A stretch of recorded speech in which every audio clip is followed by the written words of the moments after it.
I would say I was very numb for a while. Norma Buster was just 19 years old when an ex-boyfriend began stalking her online and threatening to share her intimate photos. I was so worn out and worn down that by the time he actually did disseminate my images, I just felt like exhausted and drained. Things began to change when she contacted Carrie Goldberg, an attorney who specializes in these types of cases.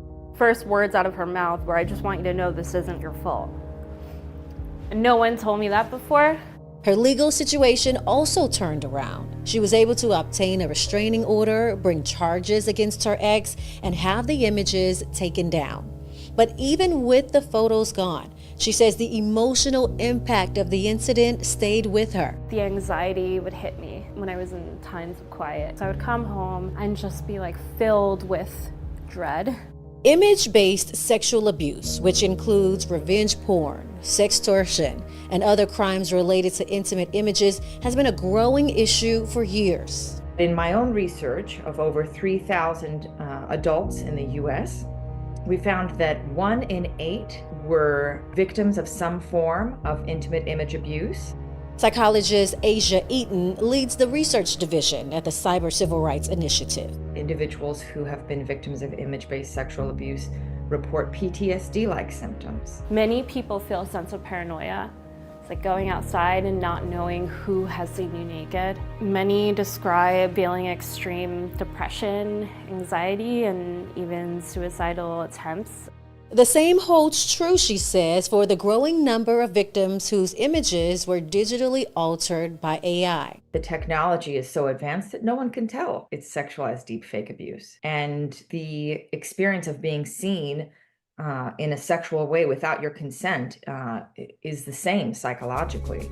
With new technologies making it easier than ever to create and distribute someone's intimate images without their consent, advocates are fighting to expand legal protections for victims. Over the past 5 years, I've met with thousands of victims of sexual and tech-facilitated abuse all over the U.S. For Buster, it's become her life's work, advocating for changes she hopes will protect others from online abuse. I can use what I went through and hopefully turn it into something more powerful. The work is paying off. Today, we have taken one step forward in protecting victims across the Commonwealth. Today, 49 states have some legal protections against IBSA.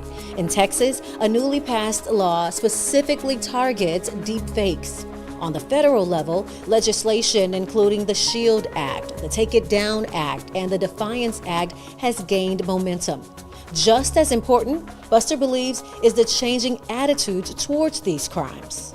There's been a big cultural shift, and there's still a long way to go.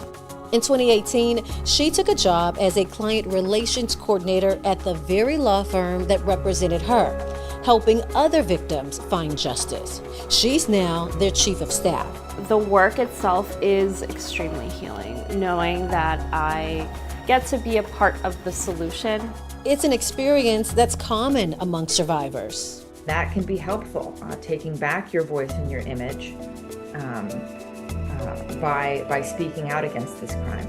Buster has also found another way of taking back her images through an OnlyFans account. It's reclaiming my agency with adult content creation. That has been an incredibly important part of my healing journey and kind of the full circle moment that I didn't realize that I needed. As Norma continues to advocate for change, she says her message to other survivors stays the same. The shame is not yours to carry. It's for the perpetrator to carry. A message she and other survivors have taken to heart. Dr. Nicole Clark, Spectrum News. Thanks for watching our YouTube channel. For more stories in your community, click the subscribe button here. You can also download the Spectrum News app or watch us on TV for the latest information, balanced coverage, weather updates every 10 minutes, and more. We'll see you then.